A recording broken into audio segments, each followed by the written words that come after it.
Unveiling Parthenium Integrifolium, a Midwestern charmer. For years, I've been captivated by the resilience of native wildflowers. They weave a tapestry of color and life throughout the seasons, requiring minimal intervention to thrive. Recently, Parthenium integrifolium, also known as wild quinine or American feverfew, caught my eye. This Midwestern native boasts a captivating display of white flowers and possesses a historical connection to herbal remedies. Intrigued, I delved deeper to understand its characteristics, care requirements, and potential role in my own garden. Where does wild quinine shine? Parthenium integrifolium is a perennial herb native to the eastern and midwestern regions of the United States. It flourishes in dry prairies, glades, and open woodlands, showcasing its adaptability to diverse growing conditions. This easygoing wildflower typically reaches heights of 3 to 4 feet, forming a handsome clump with its bold, basal leaves. Does Parthenium integrifolium have a red stem? While the foliage boasts a vibrant green hue, the stems of Parthenium integrifolium are typically a light green or brown. There are no documented varieties with red stems. Unveiling the allure, flowers and fragrance. The true showstopper of Parthenium integrifolium lies in its captivating blooms. From June to September, the plant produces clusters of flat-topped flower heads. These boast numerous white ray florets surrounding a central cluster of yellow disc florets, creating a striking contrast.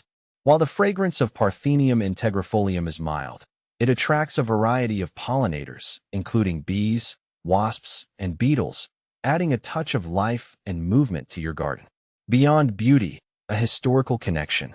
The common name, wild quinine, hints at a historical use of Parthenium integrifolium. The leaves were once brewed into a tea believed to help reduce fevers, similar to the medicinal properties associated with cinchona bark, the source of true quinine.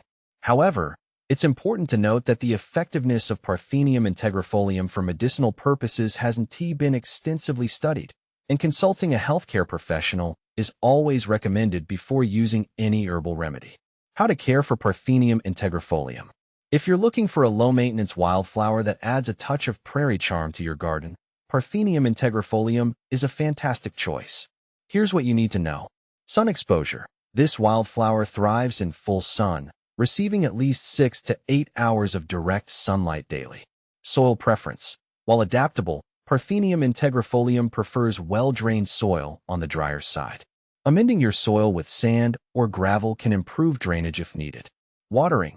Once established, Parthenium integrifolium is drought-tolerant and requires minimal watering.